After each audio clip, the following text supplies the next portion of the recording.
विशाळगडावरील अतिक्रमणाचा मुद्दा गेल्या काही महिन्यांपासून चांगलाच चर्चेत आलाय। माजी खासदार युवराज संभाजीराजे छत्रपती यांच्या नेतृत्वाखाली शिवभक्तांनी विशाळगडावरील अतिक्रमण हटवण्यात यावं यासाठी 14 जुलै रोजी विशाळगड इथं आंदोलन करण्याचा इशारा दिला होता। त्यानुसार संभाजीराजे छत्रपती हे शेकडो शिवभक्तांसह आंदोलनासाठी कोल्हापुरातून विशाळगडाकडे रवाना झाले।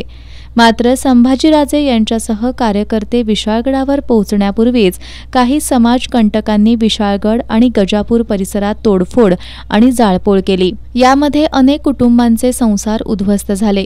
आंदोलनाच्या पार्श्वभूमीवर मोठा पोलीस बंदोबस्त तैनात असताना देखील या ठिकाणी तोडफोड आणि जाळपोळ झालीच कशी असा सवाल सर्वसामान्यांमधून उपस्थित होऊ लागलाय। या तोडफोड आणि जाळपोळीनंतर 4 दिवस संपूर्ण जिल्ह्यात हे वातावरण धुमसत होतं। अशावेळी काही मंडळी समाज माध्यमांवर वादग्रस्त पोस्ट टाकून हे प्रकरण अधिकच चिघळवण्याचा प्रयत्न करत होते।